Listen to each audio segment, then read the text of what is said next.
Morning.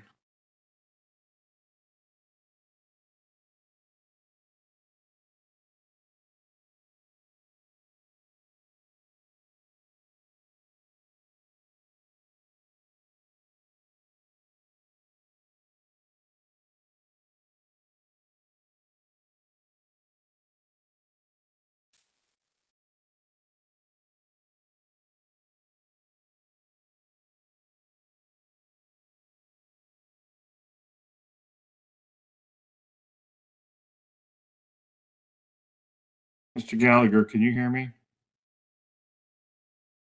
Yeah, we can hear you, Tom. Oh, thank you. I wasn't hearing anybody else. Sorry, I'm on mute, so I apologize. So is this the councilman on? Or someone from your office? Oh, yes, it is. Okay, all right. And you're on for which case? 17500 Euclid Avenue. Okay.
Mr. Rulins, are you on?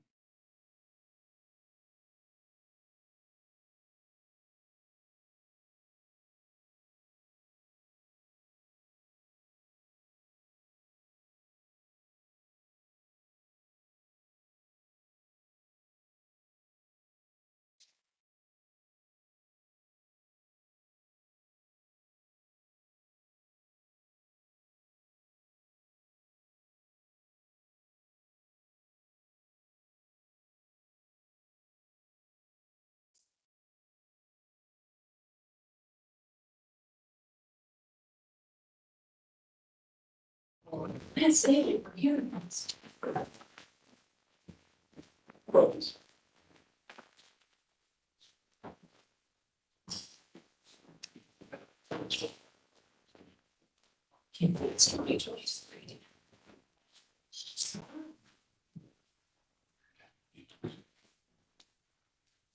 Did you see him walking in?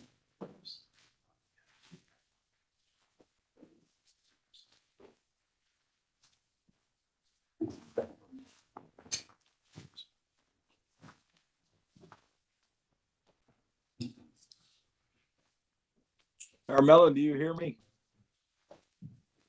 We hear you. Okay. I'm just waiting, trying to still work out Mr. Bradley technical issues. Okay, we have Councilman Hairston's on.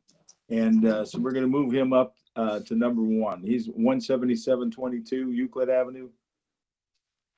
So we can notify Mr. Rulins. 17500. You got 170, right, the address, right. Let me see if that appellant is on yet. Yes, I'm on. Okay. Give us a few more minutes. Problem. Oh, it's not, I don't see nobody else. That's it. Hmm? I said here. You can't, yeah, you Yeah. won't be able to see the feed over there. Okay. Hey, I see a slide. I see a slide.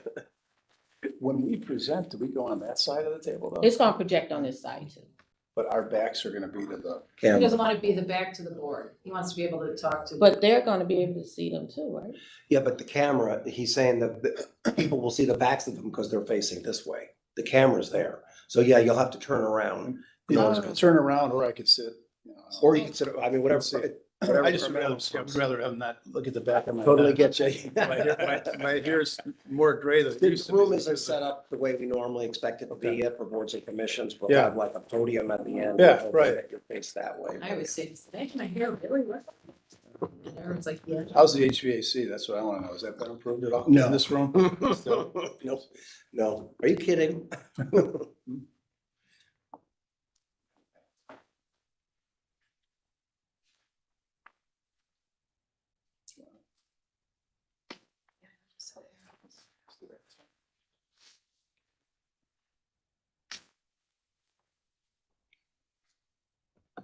Do we have all numbers or it's? I'm not sure if Mr. If Howard has made it on or not. I don't see him. So there's three others, Mashke, Gallagher. And He's May. trying to get in, so it's not that he's not attending. No. It's just he's having some JC's technical back. issues. And I think we're, Well, I'll probably do that. Shall we do that now? If he doesn't get there, Not till we're ready. I'll do the advisor. Right. 3-minute, 3-member advisor.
Okay, Mr. Chairman, we can get started.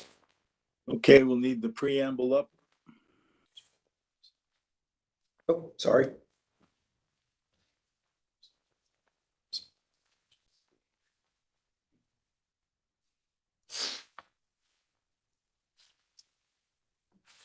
Okay, in compliance with the notification requirements of Ohio's open meeting law, section 101.021 of the codified building ordinances of Cleveland, Ohio, 1976.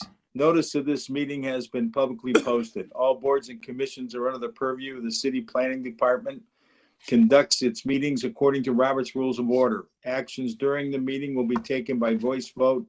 Abstentions from any vote due to a conflict of interest should be stated for the record prior to taking any vote. In order to ensure that everyone participating in the meeting has the opportunity to be heard, we ask that you use the raise hand feature before asking a question or making a comment. The raise hand feature can be found in the participants panel on the desktop and mobile version and activated by clicking the hand icon. Please wait for the chair or facilitator to recognize you. Be sure to select unmute and announce yourself before you speak. When finished speaking, please lower your hand by clicking on the raise hand icon again and mute your microphone. We will also be utilizing the chat feature to communicate with participants.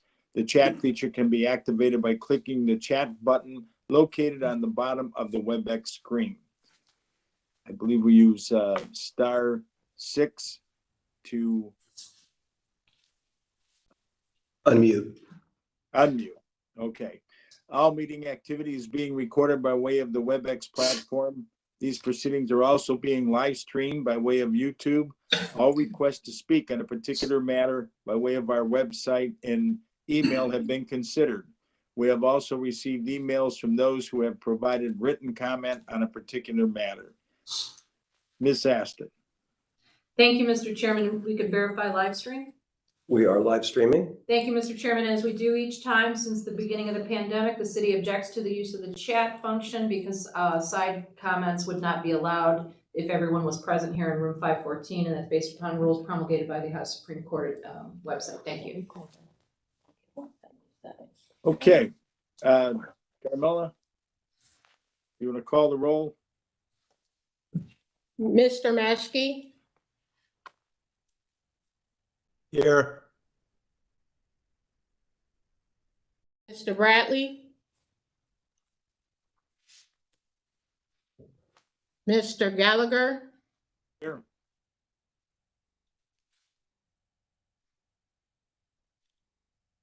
Mr. Gallagher, Here. Mr. Dink. Okay, are we getting all that in? Mr. Dink.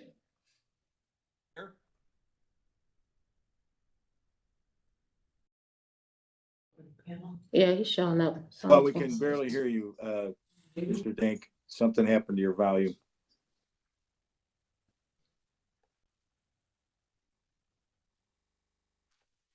That any better? There we go. Very little, only up a little. I may change how I'm coming into the meeting. Okay, I don't know why that is, but, all right, it's coming up now. oh, You're there, you're okay. getting there. Do we Okay, have Mr. Bradley? No, Mr. Bradley? Mr. Chairman, can you give the 3-member advisory until we have Mr. Bradley for certain? I sure will. Thank Okay, you. so we only have 3 board members at the moment. We're hoping the other board member will come on. Which means that if our decision is not unanimous, which it usually is, then your appeal goes back to the city. If for that reason you prefer not to have your case heard, then let me know when we call your case that you would like to reschedule your case. Okay, so you would do it at that time. Okay, we'll call the first case. We're going to go to A 17722, 17500 Euclid Avenue. Application and fees are in order. Notice of violation is interior and exterior maintenance. Issued on October 11th of 2022. Appeal received October 31st of 2022, requesting for time to abate the violations. Present for the hearing, Tom Vanover, Building and Housing, Patricia Aston Law. Would the appellant or his or her attorney or representative please state your name for the record? Patricia Raymond. Okay, all those that are going to be giving testimony, raise your right hand and just solemnly swear to tell the truth, the whole truth, so help you God. I do. Okay, Councilman, do you wish to speak in the beginning or at the end? I'll speak at the end. Okay, very good. Okay, go ahead, Ms. Raymond. Let us know what your plans are. Well, just to let you know, the building I've been trying to sell the building for at least a year. In the meantime, we've been trying to clean out the units. I provided photographs of the interior to demonstrate how full many of the units are. People have left all their trash there. We've cleaned out about 30 units so far. We had a significant boiler problem that when the cold snap came and we lost a lot of pipes that got broke inside, which we diverted a lot of our efforts to repairing the pipes and making sure the heat was on for everybody. We will continue to clean out the units to comply with all the violations, but we needed more time to do that because the task is so large. Okay. How many units do you have occupied? We have about 20. Okay. Okay, Mr. Chairman, let's- preliminarily, if I may, before Mr. Vanover, I think at least one, if not a couple of the units talk about smoke detectors. We would ask any of the occupied units to make sure the smoke detectors are working. okay. Go Thank you. ahead, Ms. Raymond, go ahead. We've complied, we've installed all of the smoke detectors with 10-year batteries and all the ones that needed replacement. That was done. Thank you. Okay, all right, Mr. Vanover. Mr. Chairman, just to the appellant, just to follow up, there's 20 units total or there's 20 units that are occupied? 20 units that are occupied. And those are occupied, has the boiler been fixed is there Yes, heat? it has. Everyone's been having heat. Okay, Diverted all of our resources to make sure that that the heat has been provided in all of the units. And we've been busy repairing all the broken pipes. so there's How many units do you have? 90. Okay, go ahead, Mr. Vanover. Thank you, Mr. Chairman. So there's 70 units that are vacant, 20 that are occupied.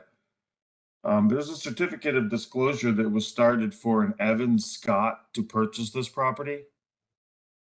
That was started 11/1 of 2022. Is there a contract for sale for this property? Not with Evan Scott. Is there a contract for sale with somebody else? We have one with a company called Liberty. And Mr. Chairman, when is that expected to close? Hopefully in March. We continue to have contracts on the building, and always there's a hiccup and something happens and then the buyer walks away. So, Mr. Chairman, my concern with more time is that the appellant is granted more time and then the property is sold and the appellant no longer has the ability to make the corrections under this violation notice. So we wouldn't object to more time to continue to get it cleaned out and to maintain specifically the 20 that are occupied with the understanding that the others will not be occupied. But if the expectation that this closes in March, we would ask that the extension be no later than March so that it doesn't get sold to somebody else that doesn't, if they don't maintain it. Okay, go ahead, Ms. Raymond. The problem is we just don't have the funds to do everything all at once because people have not been paying rent. And as you probably know, in this kind of environment, we're constantly doing evictions and having issues. The new owner is aware of all of the violations and they are planning to come in with the money to repair everything, but it's going to take time to do it. It doesn't happen overnight. In the meantime, we continue to empty out units. We have receipts from the dumpster people where they come every 2 weeks to take away the dumpster where we keep removing more and more trash. But as we have to divert with the broken pipes, we've had to move some of the people from their current unit to a different unit because the broken pipes required the ceiling to come down and we couldn't just let somebody live in a place that would be uninhabitable. So to make it habitable, we have to make sure it's cleaned out, painted, and all the repairs are done before they're able to transfer units within the building. The pictures tell a lot of that, so I'm- what you've done Could we looks see good. some of the photographs that I sent Yes. in? Well, I'm not sure whose these are, but they're up on the screen. No, I just have the ones from building and housing. You mailed in pictures, and some of the ones that the inspector has updated with the tubbing, the clean out, the smoke detectors installed are on these slides that you see. Okay, well, I just wanted someone to see the magnitude of the trash that's been left in these units. It's not a small amount. It takes several days to get everything moved out of the unit, so it's not like it's a quick process. So they're part of your record. Mr. Chairman, Ms. Davis has indicated that the appellant's photographs are in the record with the board so that she knows that they do have the board's record. They're in the board's file. Okay. Okay, well, let's hear from the councilman on this. Good morning, Chairman Gallagher and members of the board. Thank you all for having me here this morning. So, as I always do, I look at the notices that I received for items that are coming up on Board of Building Standards and the Housing Court docket, and this one in particular caught my eye. I kind of disagree with the owner of this property because this problem is not a new problem. This problem, the problems here has existed for years. And as long as the time I've been here as councilman, I've been here for 5 years, and this property has been an issue. People are leaving this property because of the conditions here, right?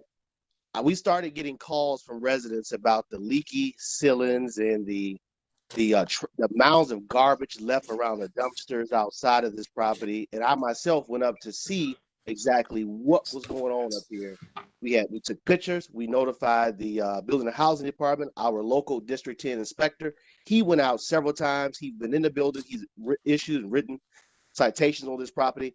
I also requested that the rental registration department go through and comb through every inch of this building because of the deplorable conditions that these residents were living in. There's a 19 Action News story on property because the some folks who were living there had been throwing loose garbage over the balconies, and the apartment complex refused to clean it up. Never cleaned it up. I had to send people up to clean the garbage up around the exterior of the property because that's how bad it was. Okay. When I started getting these calls from residents in the news reports, our former Healthy Home Initiative person through the city of Cleveland had made contact with the former property manager. As soon as they began to talk about the conditions, the property manager just ceased contact with our Healthy Homes Initiative person that was through our local development corporation.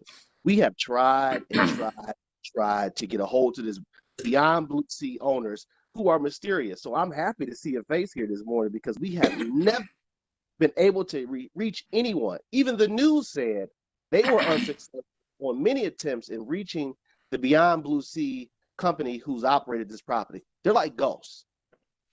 Only person that has been in that property has been the woman who worked with our former HHI person, and they don't have office hours. All it is a sign on the office door to say how to drop your rent check into the deposit box. I've even received calls from Frontline Services who provides many subsidized vouchers for tenants.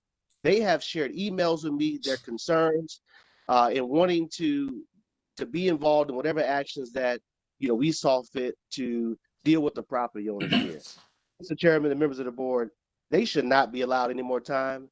In fact, I met with the person who is probably going to purchase the building because he has another property he's looking to buy in the neighborhood. And he mentioned to me about this property. And what he said that he told the owners is that he was not going to buy the property if these folks didn't have heat. So he made it clear that he was not going to entertain the purchase of this property any further if they do not get the heat on this property. He himself said this property is in bad shape and was concerned about the conditions and the people who were living there. In fact, he said he met an elderly resident as he was at the building who also shared some concerns with him when he visited the property. We sat in my office right out in Collinwood and we had a discussion. So in closing, this group needs to be held accountable. They have been terrible owners to say the least, for quite some time.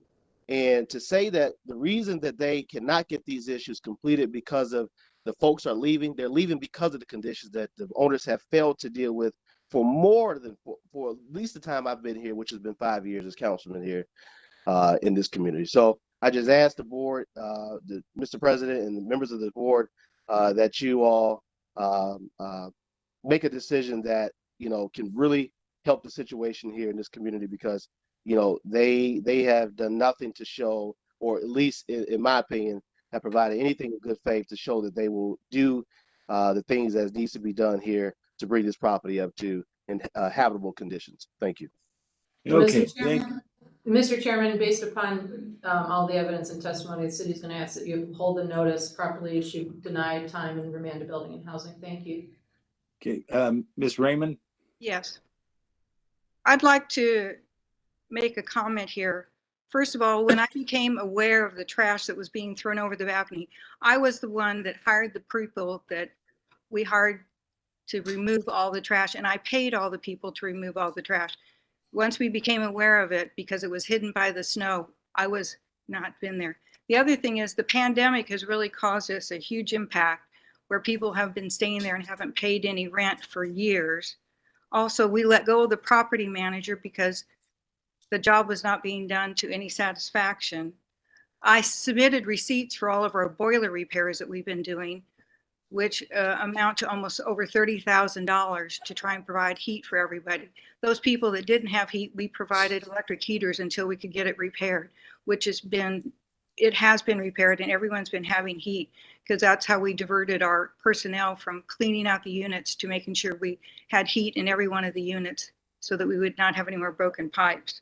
So I've provided evidence of our work of both the invoices and the Home Depot receipts of all the pipes that we had to buy to repair everything here. We're trying to do due diligence on this.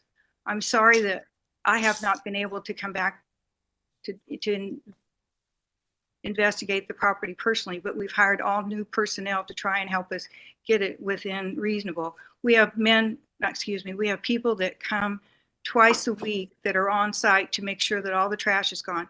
Once we became aware of the trash that was being set out by the dumpster, we had auxiliary dumpsters there so we could make sure there was no more trash outside. So we have been very diligent in trying to make sure both the interior common ways are clean of any trash or debris and have hired the proper people to help us achieve that. We're trying to do, Sorry, go ahead. I thought you were done. we're trying to do our very best, but we do have limited funds. We can't just continue. We paid for all the money for all the boiler repairs. And it's, you know, we just are trying to do our very best. And once I became aware of everything, I've been talking with the city inspector to make sure that we comply with things as quickly as possible. We've cleaned out over 30 units of any of the trash and debris, and we'll continue to do those and welcome further inspections. The people that live there have lived there since before I purchased the building and want to continue to live there. And we're doing our very best to make sure that we make the hallways clear of any trash or debris so that there's no problems there. I think we've done the minimal of stuff, but we do need more time to continue to do the interior of the apartment. Okay, well, you know, it's Mr. Chairman, unfortunate. if I may just briefly, as you hear Mr. Vanover repeatedly say, this is a business, and this is a large property of 90 units. The city would state that they're not supposed to wait for this city to come in and tell you there's problems. Bad management, that's a business decision that they've chosen to make. But Mr. Chairman, if you'll notice, the notice was not issued in the winter. The notice was inspected in October. This appeal was filed in October. So we'd like you to make sure you keep that in mind as well. But again, we're going to ask that you uphold, deny, and remand. Thank you. Okay, well, without any further comment at this point, let's go over to Mr. Vanover.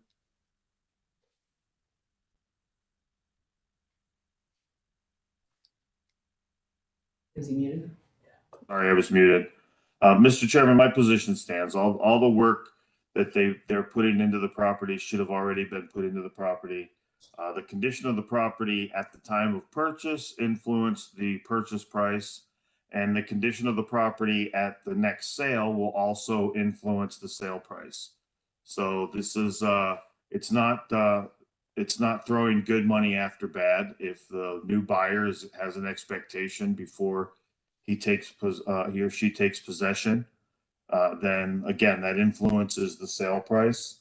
So the expectation, I mean, that's the way this business works, and it is a business, that all the work that is completed, those funds will be recouped when the sale is complete. So there's an expectation that this should have been done prior to the city getting there, as Ms. Aston has said.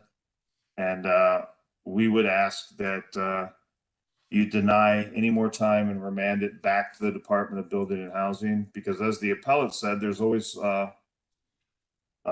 something that comes up at the end of the sale, and the city needs to be able to enforce upon this property for the protection of the citizens. I agree. Yes. Board members, do you have any opinion on that? I agree with that. It seems like a catch-22 with the circumstances working against the successful remediation of the conditions. Hey, Mr. Maskey? I'm sure you agree. I can't hear you. I said I concur. Am I Okay, coming you through? concur. Okay, so we're gonna, motion is in order to deny more time and remand the property to the Division of Building and Housing for any further action. Motion? So moved. Second. Okay, motion by Mr. Dank, second by Mr. Maskey. Call the roll. Mr. Maskey, Yes. Mr. Dink, Yes. Mr. Gallagher.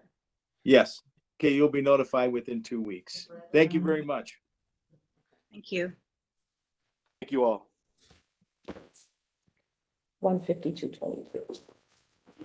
Okay, so next docket is A-15222, 800 Superior Avenue.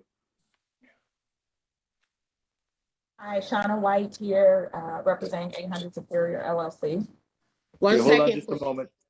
Oh, I'm sorry. Application and fees are in order. Notice of violation is failure to register, issued on September 22nd of 2022. Appeal received October 13th of 2022, requesting for time to abate the violation.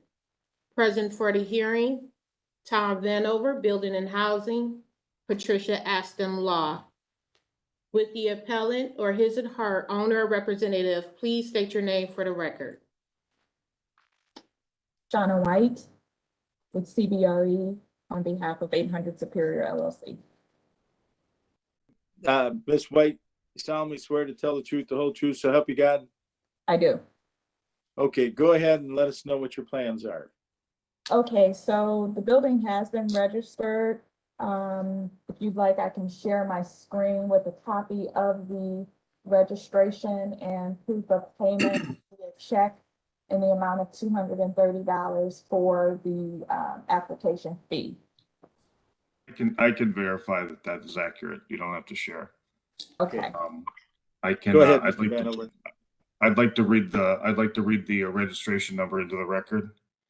Go ahead. It is FCD 230000722. And Okay. as such, Mr. Chairman, the content of the notice of violation has been satisfied. That registration was received 1/9 of 2023, so it was about a week and a half ago. So the inspector will be instructed to close the notice of violation as compliant at this time. We would ask that you grant the appellate until today to satisfy the requirements of the violation notice, which they have. And I would like to, remind the appellant that this is a 5-year registration cycle, so this will be required again in 5 years. Mr. Chairman, so this is clear because you see rental registration. This is a facade registration that's before the board, not a rental registration. Okay, but we're meeting what needs to be done by giving them to the end of the day. Yes. Okay, I'm sorry, motion is, what else is required to provide you before the end of the day? is this Sure, Mrs. White? Yes, I'm sorry. Okay. This is my first time with this Sure. hearing, so I just want to know, is there anything else required on behalf of 800 Superior LLC? Mr. Vanover. Mr. Chairman, to the appellate, at this time, there will be nothing else required. The board will grant you an extension of time because you are beyond the compliance date of the violation notice as we sit today, but there's an automatic stay because of the appeal hearing. So the board will grant you until today, which covers that time after the compliance time up until today. But then I will communicate to the issuing inspector and the violation notice will be closed. So you'll receive a communication stating that you were granted time until today, and there's nothing else required from you at this time. Okay, thank you. Okay, so a motion is in order to grant, till But, January. 1 second, Mr. Chairman, we have a Mohand with his Who? hand raised. Is that some affiliation? Yeah, hello, good morning. It's Mohannad Ghazal, the owner for 3095 Hotel Road. I'm sorry? He's on 15722. He just said he's. Landlord for 3095 Hotel, SAWTELL. I'm sorry, I just joined the meeting. Okay, your docket hasn't been called yet. Please lower your hand. Okay, thank you. Okay, got a motion is in order to give till January 18th, 2023 to abate the violation. So moved. Okay, motion by Mr. Maskey, second by Mr. Dink. Second. Mr. Maskey, Yes. Mr. Dink, Yes. Mr. Gallagher. Yes. Okay, notice will be sent out within 2 weeks. Thank you. 157. Okay. Four. Next docket, After. A 15722, 3095 Sawtell Road. Application and fees are in order. This is a permit extension to permit number P 210-19364, issued on July 12th of 2021. Appeal was received on October 19th of 2022, requesting for more time to complete work underneath that permit.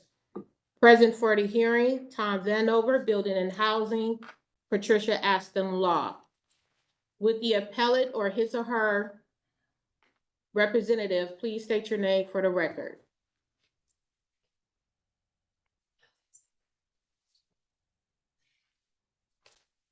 Mr. Mohammed, that's you. Ghazal. Okay, Mr. Gazelle, you solemnly swear to tell the truth, the whole truth, so help you God? I'm sorry, I can't hear you, sir. Continue. Yeah, just schedule. Did you catch that?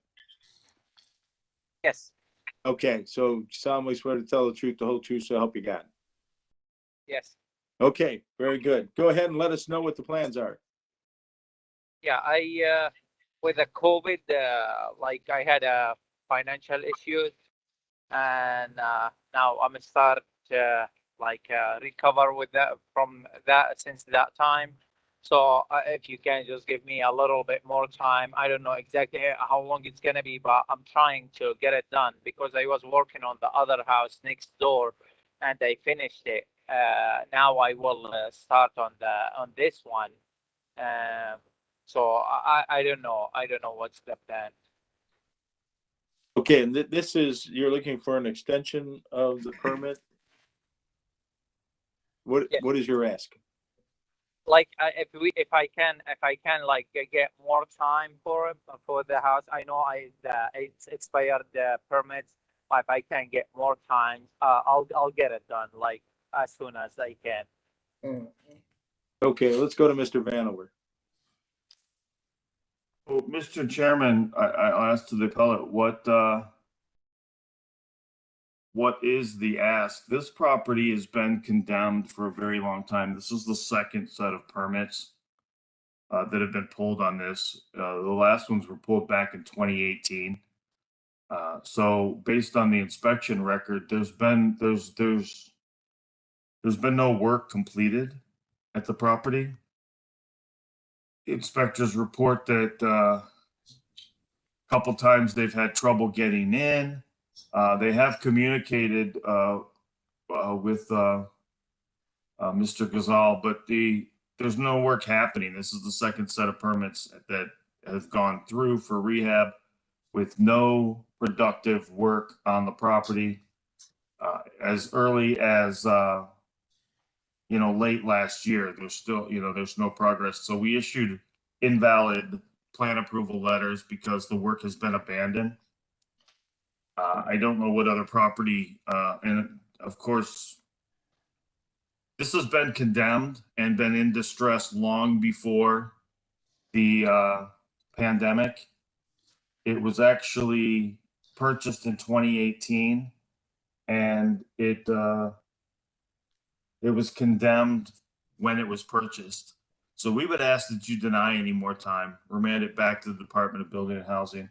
It was condemned in 2012. It was purchased as a condemned property 5 years ago, long before the pandemic, long before supply chain. So we would ask that you remand it back to us so that we can, for further enforcement. Mr. Gazelle, you want to comment on that before we make a ruling? It's the house is really secured, and I was working on the next door, like 3099, and I got it done. But when COVID came, I had problems with money, so I closed my work, and that's the only thing that stopped me working at this house. But I start back. I just started. I have appointment this week with my guys just to make a plan and start working on it. Okay, well, you can still continue on with that. You're probably might have to re-permit whatever you're going to do. But I believe that at this time, a motion is in order to deny more time and remand the property to the Division of Building and Housing for any further action, which does not stop you from continuing, but that's a motion. Okay. A move by Mr. Dank, Second. second by Mr. Maschke. Mr. Maschke, Yes. Mr. Dink, Yes. Mr. Gallagher. Yes. Okay, you will be notified within 2 weeks. Thank you. Okay, thank you.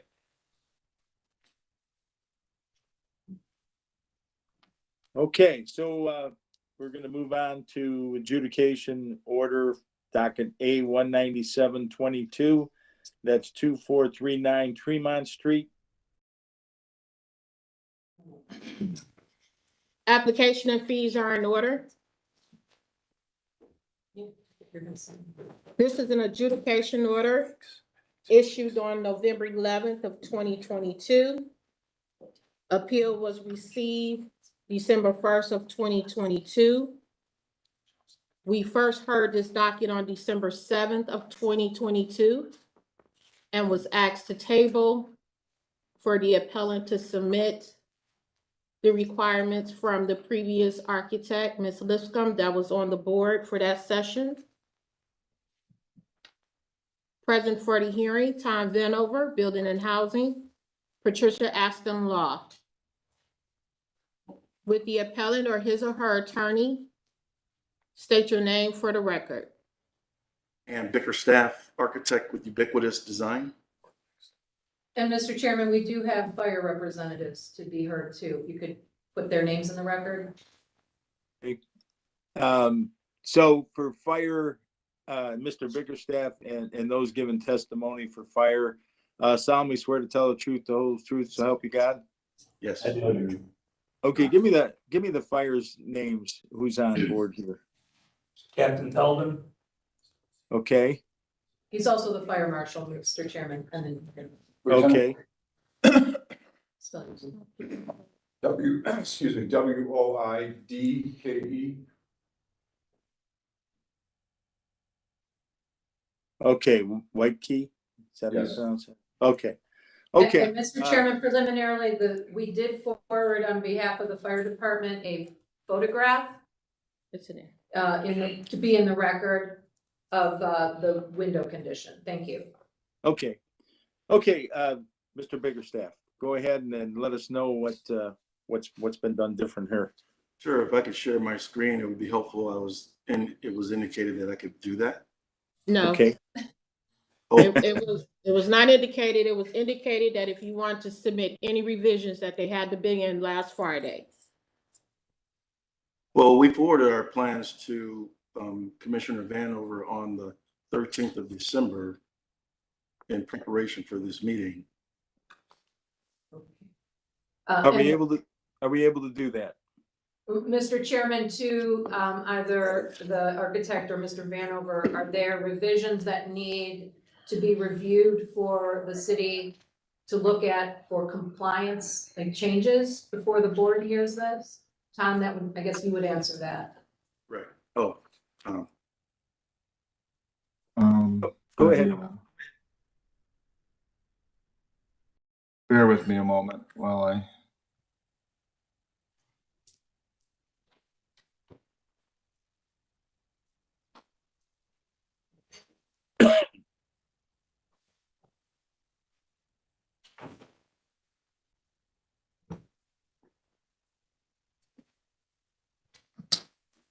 Surely you can come sit down.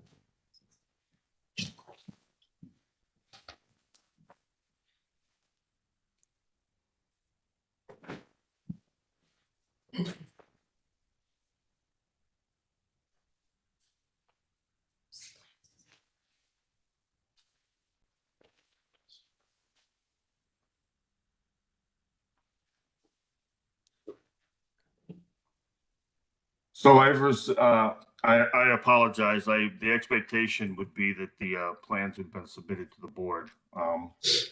And the plans examiner, not directly to myself. So I apologize to that, but I will, I've got the red line drawing. Mr. Bickerstaff, yes. Can they forward? that's the one you're discussing. Correct. All right. Maurice, can I email this to you to present on the Yeah. screen? Yeah, the He one said- that I sent. Let's go ahead, yes, Tom. Maurice, I sent that to you as well. Could take a few minutes for me to bring up my email.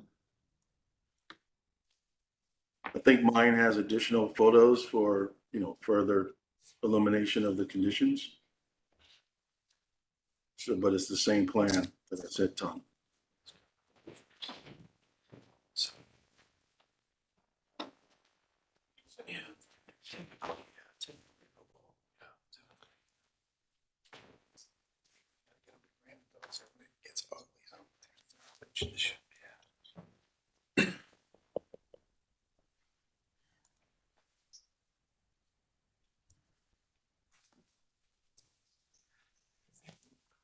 All right, so that's sent over. And while we're waiting for that, Mr. Chairman of the board, just a reminder, this was a matter of these plans, the plans that were approved. It was approved without a suppression system. And then it was identified that it was upon the fire inspection, there was as a third floor dwelling unit, it does not meet the exceptions to not sprinkler. So an adjudication order was issued. And as I read into the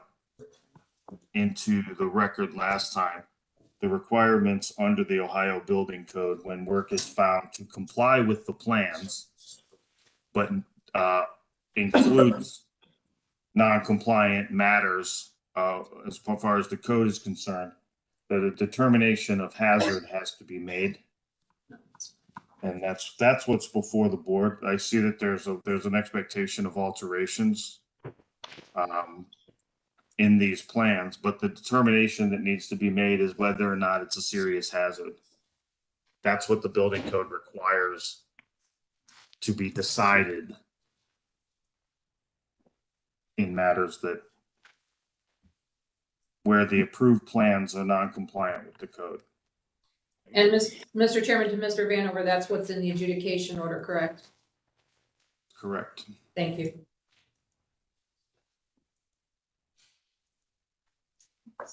Thanks for that clarification.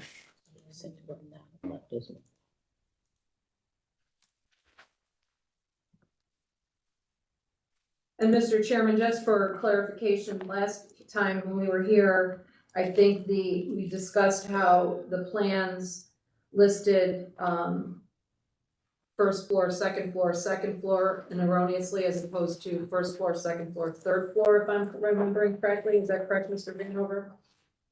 No, there was one section that it did, but the third, this was approved as a 3-story building. The drawings indicate that it's a 3-story building.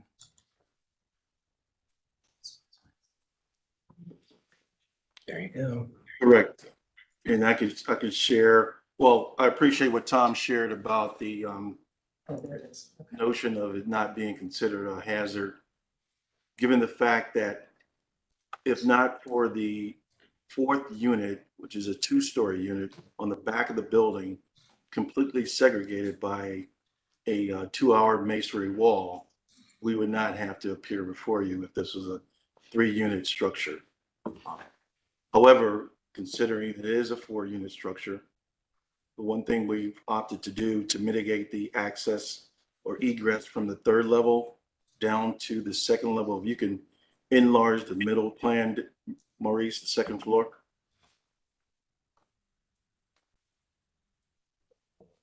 Just zoom in a bit. So we have direct egress now from the 3rd floor down a 2-hour rated stair out of the building at the 2nd level and push the drawing up a bit so we can see the walkway outside of the building. There you go. No, not that far. Down, down. Down a little bit more, Maurice. I'm trying. Yep. Okay, great. So you can see the stair to our left where we've theoretically will install a walkway on the exterior of the building with brackets to support it. So you would proceed down the stairs from the 3rd level, exit directly to the exterior of the building. There's an existing window there.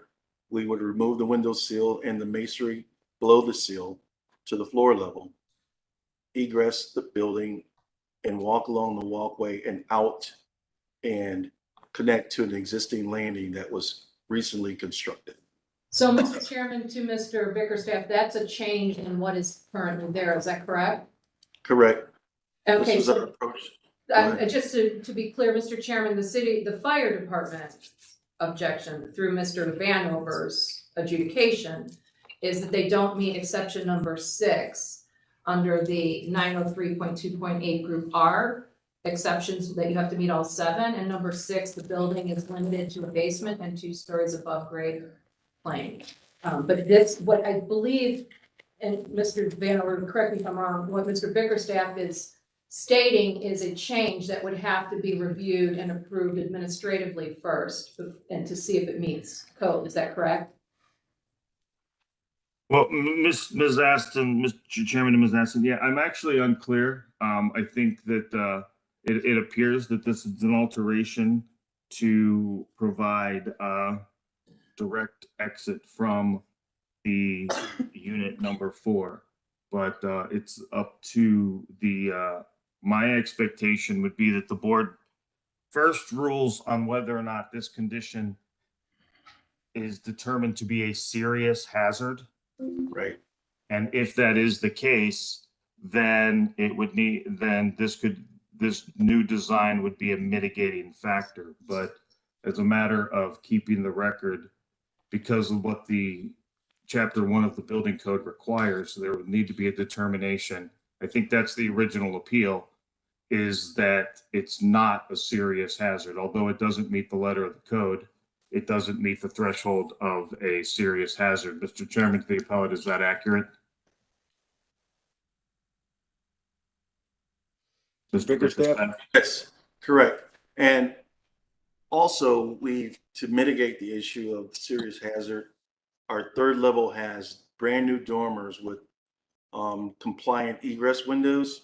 However, their sill height is 66 inches from the finished floor. So what we're providing, and I don't know if Maurice were able to open up my email, but it's an interior wall-mounted ladder that allow access to exit that level to the exterior through the egress windows. So that would be a mitigating solution, as well as providing ASTM approved 2-hour rated barrier paint, fire paint on the ceiling of the second floor as well as on the egress stair that we just discussed. So with those two approaches, we could eliminate the new solution of the walkway and appease the issues presented by the fire inspector.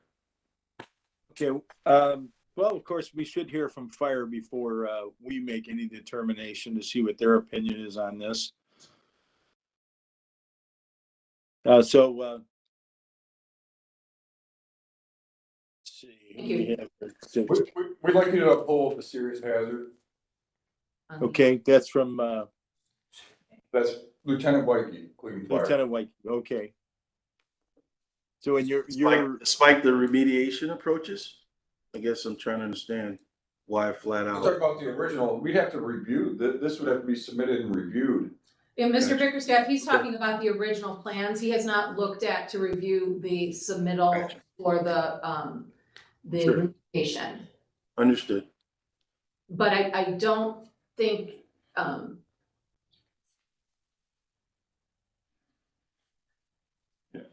I don't think they're necessarily opposed to it, just they have to review it. okay, so they're not on board with the way that it stands without these mitigating factors that you're talking about with the windows and the staircase, correct? Yes, Mr. Chairman, that's my understanding from fire is the original, the way the condition is currently is they believe it's a serious hazard, which was communicated through Mr. Vanover's adjudication order, which they ask that you uphold the finding that it is a serious hazard.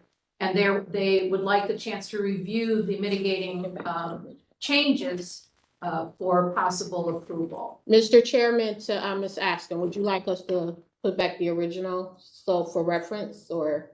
Just the photograph, so if the board could see the photograph that fire submitted, just to show the current condition of where that window stands. But I think they would like a chance to review the plans, the red line plans that are up now, so that they can review it for compliance. They're not necessarily opposed to it, Mr. Chairman, they just have to review it. Okay. Mr. Chairman, if I may, and I apologize to all for continuing to circle back to this position, but it is an adjudication order out of the building code from the building official. It was issued because of the Division of Fire's concerns, and I support, their concerns. However, to maintain the proper record, I think we're at a position to where the appellant is stated that they've issued mitigating, offered to mitigate conditions. But I think that for the record, we need a clear understanding of what the serious hazard is. So Would you like we've fire got to? obviously, yes, please, yes. Would you like fire to state what they believe the serious hazard is on the record, Tom? Yes, I would. Thank you, go ahead. The serious hazard is, we all know that the code is the minimum. You're not meeting the minimum conditions for safe occupancy by not having these buildings sprinkled. The dormer they say they've added is not, it's added, but it's a requirement. It's not an addition. It's not an additional safety feature. It's a required safety feature. And Mr. Chairman, Captain Talbot would like to also be heard as to the specifics of the hazard. Thank you. Okay, as well as, this is Captain Talbot. As far as that being your secondary egress, one, to get to it is the first hazard. But then once you get through the window, you're out on top of the roof, right? In the back of the building. So there's no way to get from the roof to a public way or down to the ground. Somebody would have to come with a pretty good sized ladder to get you off the roof. And if any part of that roof is part of the problem underneath, that's not a safe zone to egress to. And that's part of the hazard there. So by having a window there is a way out of the room, but not necessarily get you to a safe place. Okay. I realize it's, we're all looking for, the board to say this isn't the extreme hazard, or it is in one way or the other. I believe that if we could take 2 weeks to have the city review these mitigating parts of this, it might make everything a whole lot easier. So, Yeah, Mr. Chairman, are because you deferring the ruling on the appeal stating that it's not a serious hazard, or are you gonna? I would like to defer that for 2 weeks and let the city review these mitigating features that's being presented by Mr. Bickerstaff. And then it might be easy for everybody to say, oh yeah, that'll work. So, Mr. Vanover, can you forward those to Captain Talbot and Lieutenant Wyke for review? Ms. Aston, yes, I will, but I will, okay. So, Mr. Chairman, based on Lieutenant Wyke's testimony, the mitigating factors don't eliminate the fact that the sprinkler system will be required.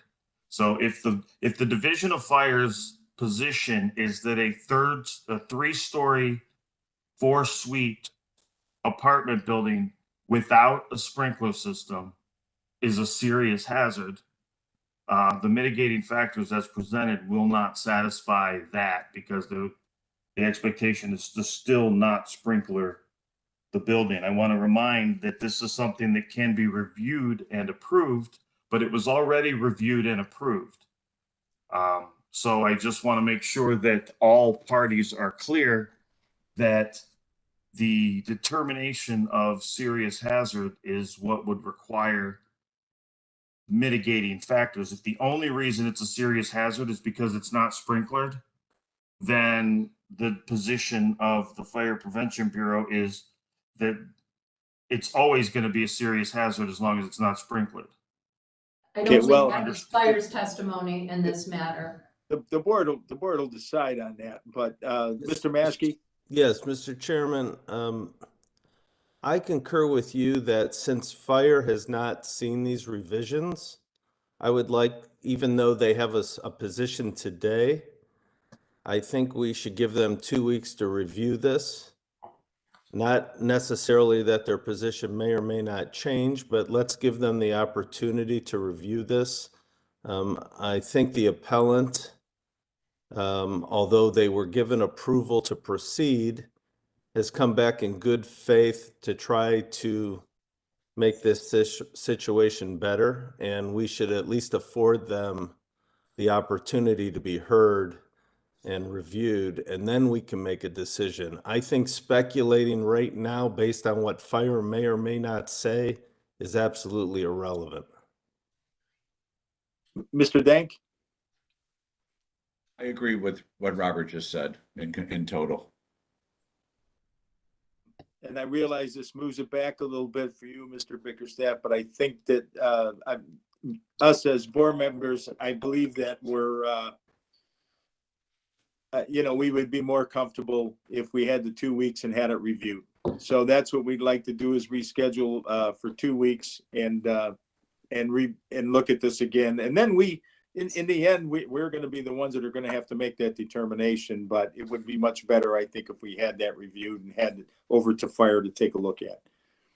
Mr. Chair, just one comment for me is, during that 2-week period, is it possible as a caveat for our design team, Commissioner Vanover, and the fire department officials meet?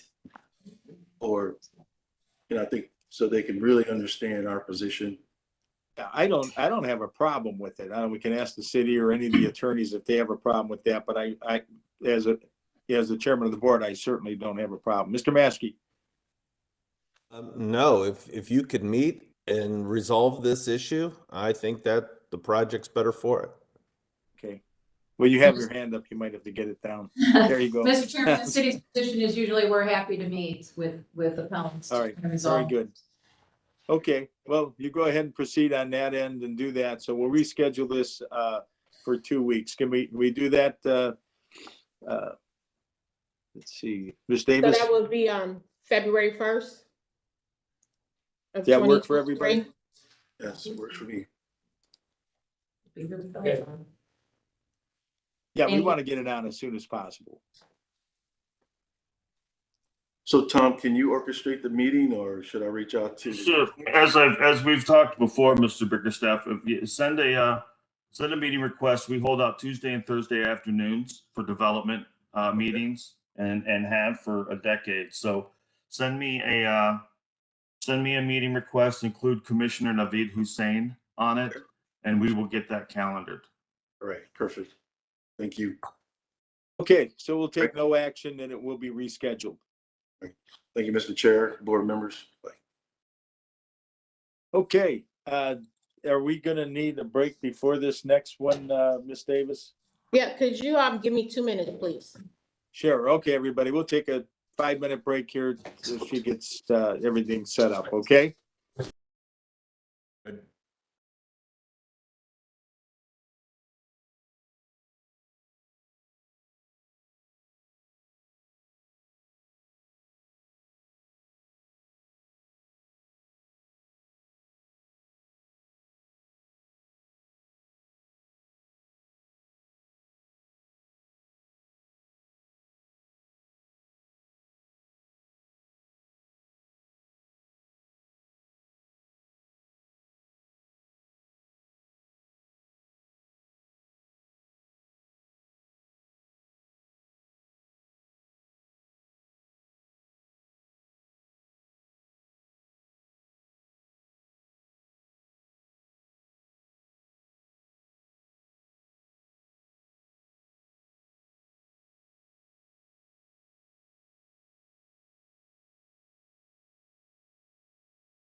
Because what's in there, and this, I think it was done another thing.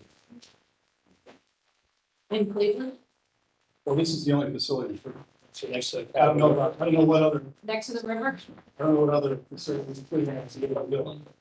it isn't. All right, Mr. Chairman, Yes, you can call the next docket. okay.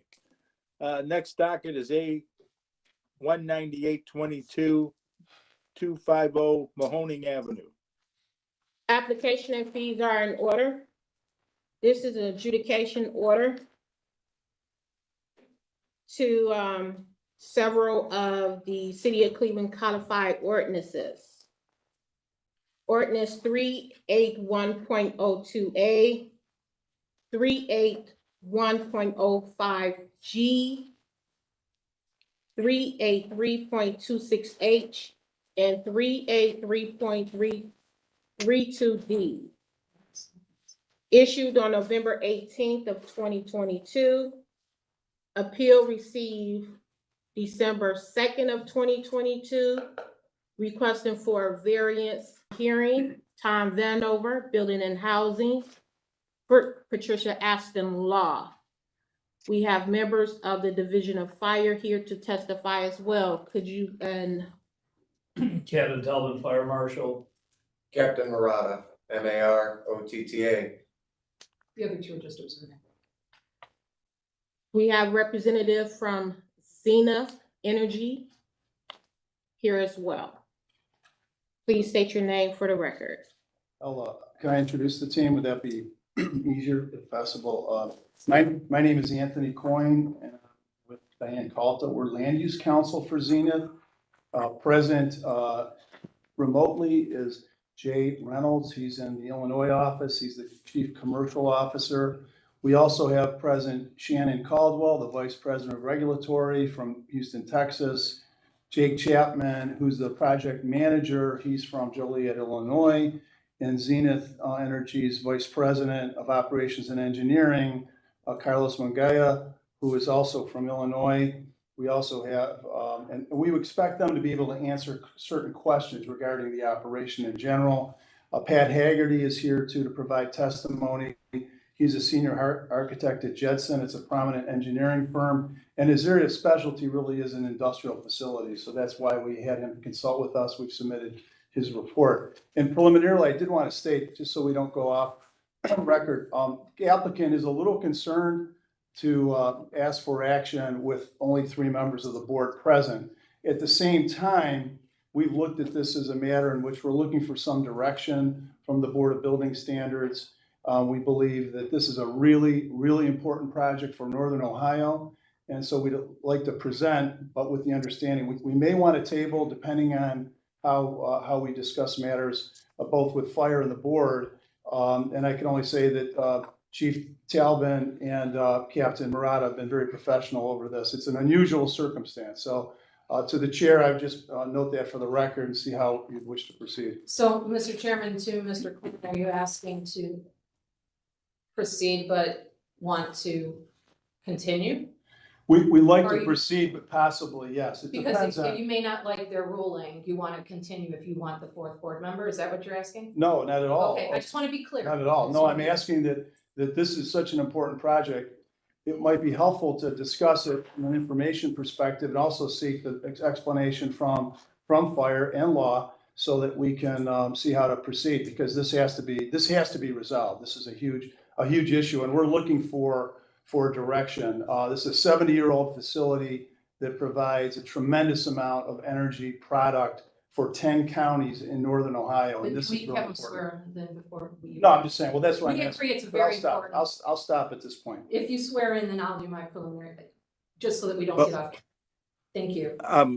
Okay, so actually, I mean, before I even swear him in, if he doesn't want to be heard, then now, I mean, if he doesn't, yeah, I think that once you start into this thing, then, we can make a determination as the board to say, okay, we'll hold it. We can do that. Okay. If we see that things are sticky, but, because it sounds like you want to move forward with this, Yeah. and I'm saying we can plead your case to us, but generally speaking, the way that this works is that if you don't trust the decision of the three of us, you'd rather have four, then you kind of have to say, no, I'm not going to be heard, okay? But if you want to leave it to convincing us to move on, to hold, or for us to make a decision, that's fine, then we'll proceed. I think we probably proceed.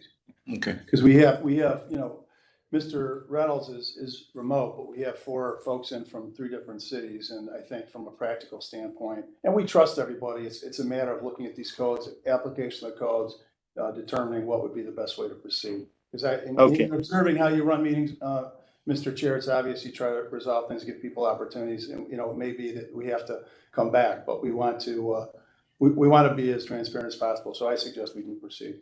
Is that okay? That being the case, it's okay. All of those that are going to be given testimony solemnly swear to tell the truth, the whole truth, so help you God. I do. And now, Mr. Chairman, this is Patty, if I could do my preliminarily. Sure. Thank you, Mr. Chairman. The original adjudication order was issued in November, and then we found a typo, so we amended it in January, but unfortunately, we also have a typo for the record. It is attached to the city's brief that we filed with this board. It should say January of 2023, not 2022. I apologize on behalf of the city that we did not catch that other typo. So that day was not the day we got it all correct. So I apologize, but there was an amended order. The only amendment was to cite the correct code section in number 1. There really is no substantive change to the order. It was to correct the code citation for code reference purposes of 383.02A as in Apple. And again, that is attached to our brief that we filed. Mr. Chairman, also the city put in the record, this board previously granted variances way in the past in the 60s and 70s. This board heard those matters. I think there was also a 2003 docket. So those are also, the city has presented to the board for to have as record and the history on that, because we do believe it's important that the full history of the property be before this board, including prior variances that this board granted. Additionally, Mr. Chairman, as we did note in some emails back and forth, the city is objecting to any plan submittals to this board that were not submitted to the city in response, which we believe the last 2 pages of the PowerPoint may qualify for that, but we're more than happy to proceed and possibly discuss as we're all here today. We agree with Mr. Coyne, this is a very important project, but it's also very important that it be done correctly to protect the environment. It is on the river, and it goes, as the testimony will show, the dike is what it is. The interior walls are what they are. The piping that goes from the dike to the river is listed in number 4. And so I think there might be some need for discussion on that as well. I think the city does object to the engineering report. I know how this rolls. For the record, Mr. Chairman, you're going to so note me. But we do object to it. It is not the person who stamped the plans. He's very qualified. We do not disagree with Mr. Haggerty's qualification. That being said, I am fully prepared to ask questions, and I do have questions for that, but I do want to state for the record, most specifically at issue in number 3, these notches that were cut into the interior dike wall, Mr. Chairman, are not an existing connection. And I believe that is a very important statement of misstatement in the report, and I will question on that, because those notches were placed, cut into the walls without approval, without permits, and that really that is part of the crux of the disagreement between the parties. Then again, there is some discussion on the use of the aqueous film forming foam, AFFFs. We are going to make some statements regarding these PFAS forever chemicals, their dangerousness, the carcinogens, and the fact that they would be used at this property does require secondary containment because of the protection of the environment, the phasing out of these, and the importance of the harm to humans and the environment that they have. including the environment to the water, to directly into the water, with our Cleveland Water Department would have to deal with. So that's my preliminarily, so that this board is aware that we have had meetings, we have had discussions, but there are some important issues that the parties, I think, disagree on. So I don't know if you want to hear from the city's position first, or Mr. Coyne and the appellant's parties. I'd ask for some clarification on the appeal statement, if they are just seeking a variance, or if they disagree and are asking the city, saying that our interpretation is wrong, and that we would have to defend that, because that matters as to, we have the first administrative responsibility to prove our case and defend the order. So I would ask for clarification on that. Okay, well, I think we should proceed then with Mr. Coyne. Go ahead and give us what you're going to ask for, and do the clarifications on the things that the attorney for the city is asking. Hopefully you can do that, and then we can proceed on. Yes, thank you, Mr. Chairman. And I don't want to get into semantics, but we're seeking a variance, but we also disagree with the city's interpretation of the applicable codes, both the state and the EPA and the NFPA, as well as the city's code. So I think we could have that discussion as part of this presentation. So then we would have the burden, Mr. Chairman, to go first, if that is the case. That they have the absolute right to proceed accordingly, Mr. Chairman. So the city is prepared to proceed on the first administrative to defend the order. So I'm going to, as we do, I'm going to ask for Captain Talbot and for Captain Murata to give a narrative of how this came to fire's attention, how the orders came to be, and why we are here today. So, Okay. thank you, Mr. Chairman. Yeah, go for it. Is Captain Telvin. This issue started, to my knowledge, when permits were applied for to put piping in to move product to the water area to be able to load and offload from ships into their tanks. And the permits were processed, and when the inspector at the time, Lieutenant Kelly, was retired, went out to investigate, he saw that they cut notches into their diking system on the interior of the diking system. With Lieutenant Kelly's knowledge of being there previously, the previous owners put notches in probably about 15 years ago and were ordered to replace them to uphold the codified ordinance. So the notches were replaced, and then Zenith cut them out again when they were going to do the shower with the pipes. For the reason of the containment of the secondary containment of the walls, the notches, they cannot be there because it would change the flow of the fluid.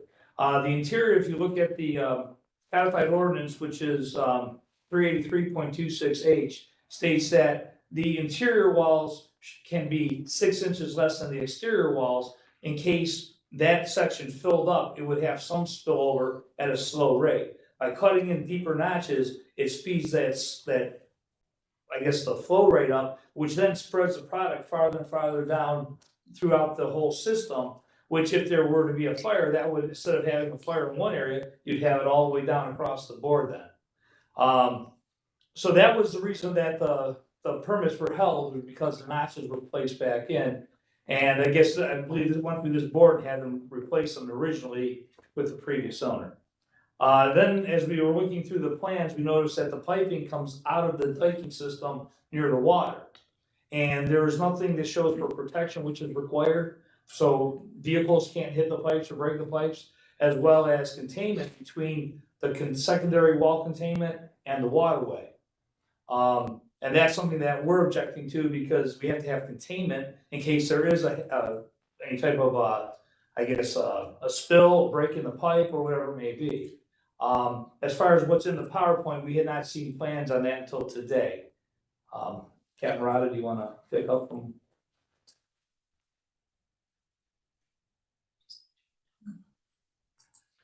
The other thing too, we're looking at the NFPA standards, and we're looking at the state codes and the codified ordinances. Being the city, we have the codified ordinances, and they can be more stringent than the other two. The NFPA is a standard which codes are drawn from. They're not a law by any means. So being that the codified ordinances are a little more strict than the state and federal codes, that's what we're standing with is our codified ordinance. But Captain Rada. Just to clarify something that Captain Tubman was speaking about, the amount of fluid that can be held in one of the subdivisions, say, could hold 100% of the tank. But if you remove a 3-foot deep section of the wall, that section can now only hold 40% of the tank.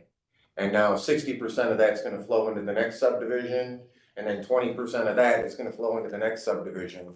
So instead of having a spill that's 100 feet by 100 feet, now you're gonna have a spill that's 100 feet by 300 feet. And if you then have a fire, now you have a 300-foot fire against 2 tanks that haven't been ruptured, and the material in those are now exposed to fire, and the suffers of having a spill around them. Just to clarify that. Explain to the board the markings on them, So because you did that. the blue highlighted line. Mr. Chairman, we're looking at the plan with the highlight area that Captain Murata can talk to since he's the one who highlighted those areas.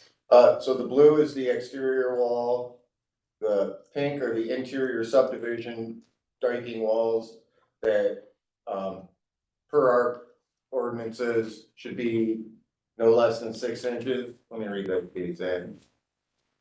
Should be approximately 6 inches less than the height of the enclosing dike wall. And then the orange that's all the way to the left is the piping that's now outside of the diking system, part of their transfer piping. And he stated they're gonna show plans that they have like a plan to use a diking system to catch what's under the flanges right now. But on our code, it says for a break-in pipe and mechanical damage, doesn't necessarily state around the flanges, it says the piping, and mechanical damage doesn't necessarily mean an automobile, it's any mechanical damage that we're trying to avoid.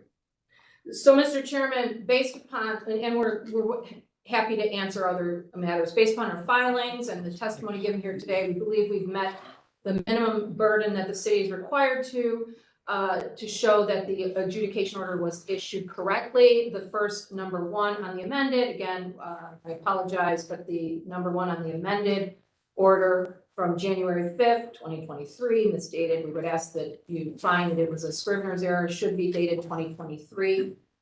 Number 1 for code reference is 383.02A. That matters as to materials in the tanks. Number 2, 381.05G. I think the parties agree that, and the appeal statement states they can be dealt with administratively. It deals with the age of the tanks and permitting of those tanks based upon the enactment of the fire code and dealing with 1949 or current. And I think we all agree this has been very important tank farm at the river. I think at least the 1920s, if not somewhere around there. Number 3, I believe, is the crux of this, Mr. Chairman, which is the inner dike walls, 383.26H. And if I can be clear, the city has never said they have to cut those interior dike walls down.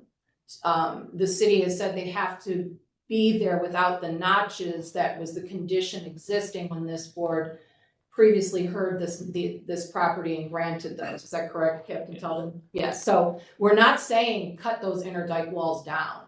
We're saying you put the notches in without permission and they cannot be there because the conditions as existed, this board granted and all the prior variances was that condition that they took over the property from, and we gave that information of the prior orders. Just to clear up with Ms. Captain Tubman, they did not come to this board on the prior, fill in the notches, but we gave those communications back and forth in 2008 with the prior owner and the verification that they were refilled in. So they are not an existing condition. They are not permitted by our code.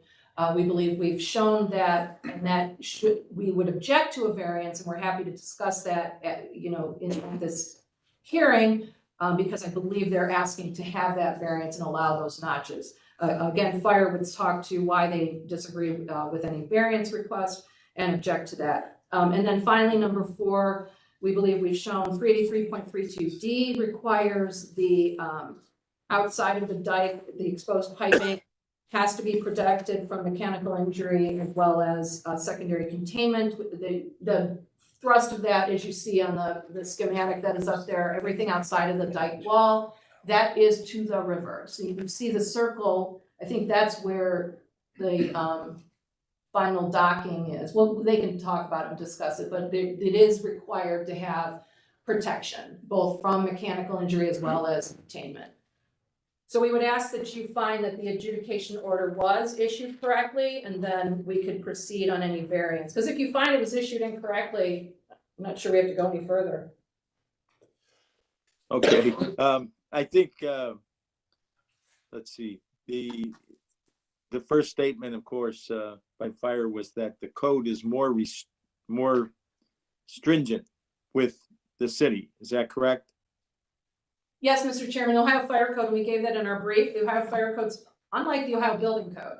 The Ohio Fire Code has a specific provision that allows municipalities to enact stricter local fire codes. We did provide that. I'm scrambling through as I talk, trying to find that specific code provision. I think it's like 103. Oh, here it is. Ohio Fire Code 103.2, and we provided that in our brief, Mr. Chairman. Okay, and I guess the issue, and I guess what is the product? It's gasoline and diesel. Okay, all right, and they're varied to whatever the tanks are that we're showing here. Yes. Okay, very good. And so there is the question of, and you almost have to agree that where the circle is there, that part is not being contained. And so that would be at risk as any of the other parts. Mr. Chairman, where the yellow circle is, I believe that's what is there right now. The orange is what they proposed that is not contained. Is that correct? Oh. No, we believe we have containment and also protection, so vehicles can't go into it. So yes, we do. I think there may be a disagreement in the presentation or the plans we have because we've never we're using those as a way to contain at the joints or with their valves. And Mr. Chairman, that's where we objected. They have plans that they presented. It's basically in their PowerPoint. It's the last page, and we just received a copy of that page today. So we would object to that. We have not reviewed that yet for compliance. He may be correct. It might be in compliance, but we have to look at those plans prior to. The appeal statement was we can deal with that administratively, right? So fire has to look at that first. Right, and we submitted that as part of the PowerPoint last week, so we can address it. We believe. Okay, so as a board, we have to determine that everything was issued properly from the city standpoint to the fire code for the Cleveland Fire and requirements also. The board, are we prepared to do that? I don't have a concern at this time. Okay, Mr. Maskey? I do not either. Okay, so we'll go ahead and proceed that we agree with the city's contention. And we don't object to the Scrivener errors and the typos, just for the record. Okay. We all missed it. Very good. Repeatedly, it seems to happen with me, so I apologize. Yeah, you can pull it up. Yeah, okay. Hold on. Okay, so now we can continue, Mr. Coyne. Thank you, Mr. Chairman. While the PowerPoint's being pulled up, I just have some preliminary comments to make and to explain the importance of this project, so the board fully understands its operations, its history. This has been in place for over 70 years. It's a facility that has operated in the region. We filed our application to install this piping to serve the dock to provide product, and that was done in May. The project involves the use of a dock to use vessels to ship and receive product, which is both efficient and safe. This will allow product transfer, which is, again, as I indicated, gasoline and diesel, to increase its its transfer and logistics from 3,000 barrels per hour to 5,000 barrels per hour. So this is really significant. In June, our team believed that the permits were about to be issued when the final fire inspection by, I guess, Chief Kelly determined that these channel notches should be removed.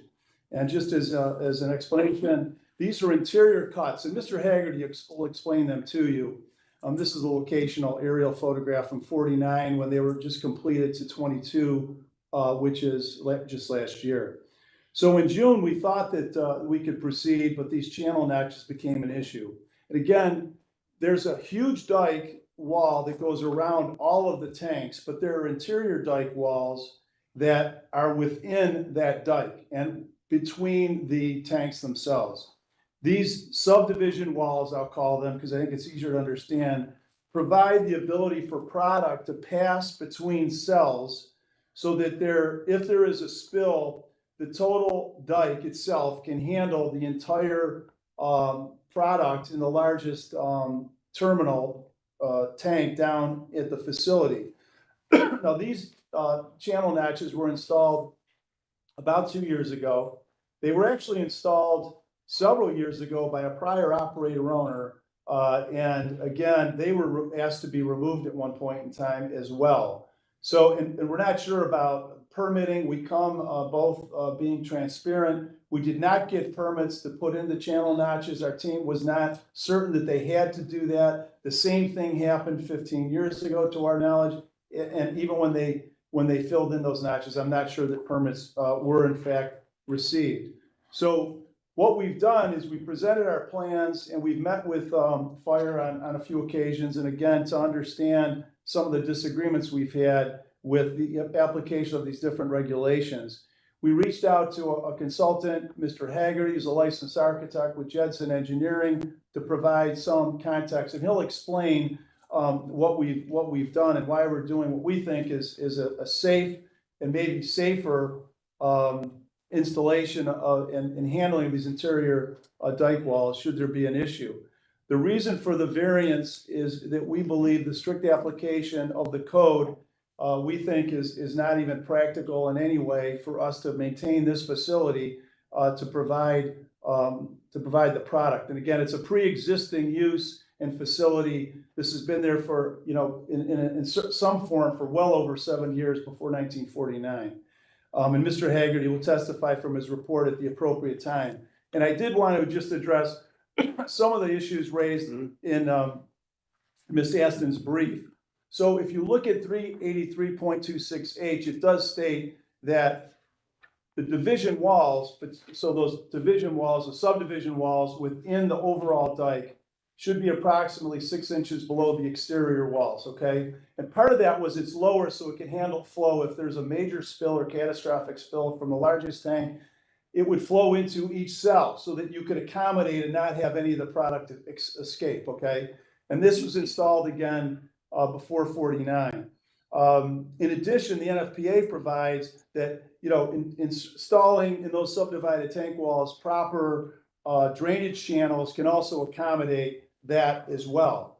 Now, I'm going to have Mr. Haggerty explain this at the appropriate time, but you'll see that the height of the walls, those interior walls are different.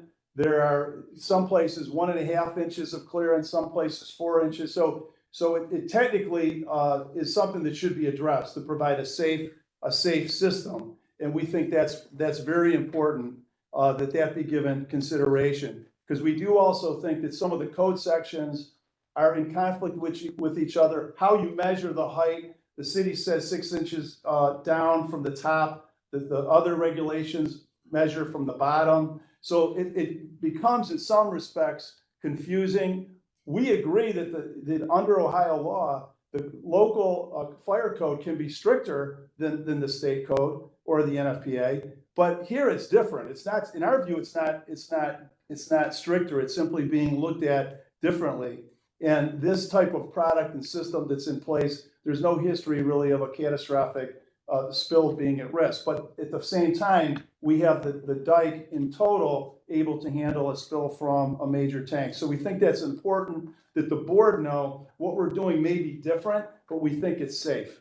So if I could, I want the board to know, if we can go to the next page in the slide. So Zenith is a company that was established in 2014 and it acquired these Cleveland terminals in 2017. They currently own and operate 27 terminals in the United States and Europe with over 32 million barrels, 1.3 billion gallons of storage capacity, with 270 employees running this system. They service all global energy companies, providing critical logistics services for storage and distribution of both renewable and traditional fuels and feedstocks. Safety is their number one focus. Zenith Energy has been recognized by industry associations and customers, receiving multiple awards for both safety culture, including International Liquid Terminals Association, the SAFE Award, and the Canadian National Railroad Safe Handling Award, in addition to awards that they have received in operating multiple terminals for National Oil Reserve Agency of Ireland. Now, this is an $8.5 million project, $8.5 million project. And again, this facility has been there for over 70 years. And I won't drill down entirely about the terminal overview. It's been presented to you. You can read that. That gives you background on the facility itself in its current condition.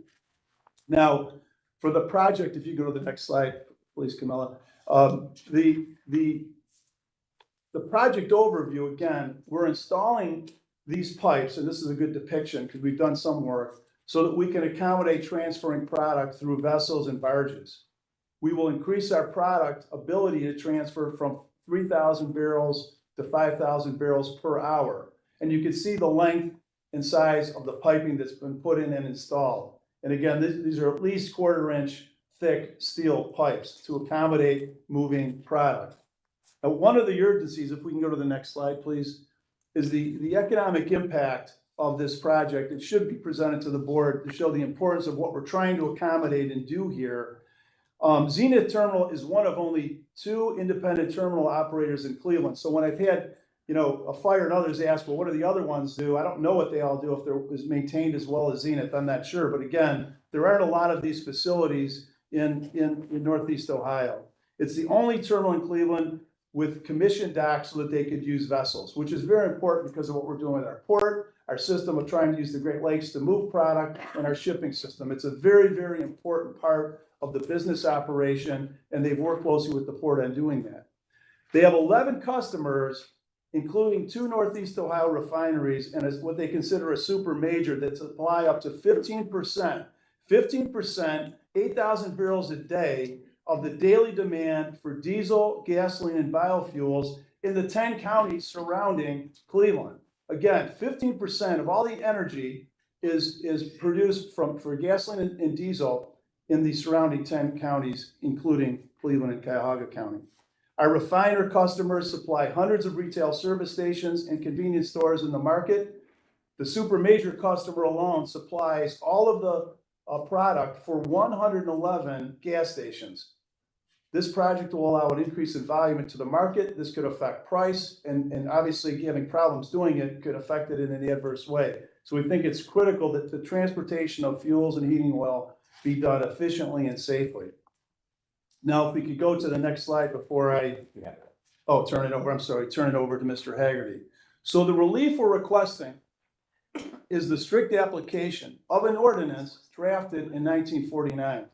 And because I have a sense of humor, I'm trying to remember what President Truman looked like, because that's when this ordinance was drafted in 1949, and it hasn't been changed. All the other regulations we're looking at have been updated and modified and modernized. This section hasn't. I think that's an important consideration for the board to consider, because what was promulgated in 1949 says that these interior walls should be 6 inches approximately, it didn't say 6 inches specifically, below the exterior dike walls. And this was put in just before that, which gives the chief actually an opportunity to grant the variance if they think what we're doing is safe. Obviously, we're here because that's not the current opinion or decision of fire. But we've been advised that we have to remove these channel notches, and that's all. We think that's a mistake. The code required for tanks put in before June 27th, intermediate dike walls should be approximately 6 inches lower than the exterior containment walls. We agree with that. This was installed previously, and again, the height of these interior dike walls vary. The code provision at issue is principally concerned with containing product spills inside the dike and managing spillover between intermediate dike areas. We think the notches better facilitate that for both safety in terms of location and accommodation for product. And we'll hear why some of this really should change because of how product is used and also how product is treated should there be a fire event. The code was originally written to account for fire suppression using water, well before foam was invented, which was invented in 1969. And by the way, that technology is changing, and Zenith is accepting the new technology to work similarly, but not have as many serious environmental effects. We would concede that and recognize that that's an issue. But the water, so the board understands, so when water was used, the water would go to the bottom because it's heavier than the fuel. So that would create some of the Mr. Chairman, spillover. is Mr. Coyne testifying? I'm almost done I know, my I'm just- opening statement. Mr. Haggerty can answer any question on this topic, but I want the board to hear this because I don't want us to be here all day because they obviously have other things to do as well. We believe we meet, and I'll finish up before I give it over to Mr. Haggerty. We believe we meet the intent of the code. You know, Zenith dikes are configured in such a way that they contain minor spills without jeopardizing the adjacent tanks. And they have these notch channels properly in place, which we believe are in accordance with the Ohio Fire Code and NFPA standards. And that would control a spillover in case of a major event. We believe the notches are intermediate and the intermediate dike walls allow for sufficient containment to still occur. And we think it's done safely and it won't jeopardize the other tanks. This was accomplished, we believe, by allowing a spillover in controlled fashion at lesser heights and creating equilibrium across the containment. And Mr. Haggerty will explain that so that it doesn't go into public roads or into our beloved Cuyahoga River. This is accomplished by allowing that spillover to occur in a controlled fashion at certain locations across the containment structures. The fact of the matter is the 1949 code is out of date. We don't believe it's consistent with the Ohio Fire Code, the national or other industry standards. So with that, I'd like to turn it over to Mr. Haggerty and go to the next part of our presentation. But first, I would like Mr. Haggerty to explain to the board his professional credentials and background and role in this particular project. Okay.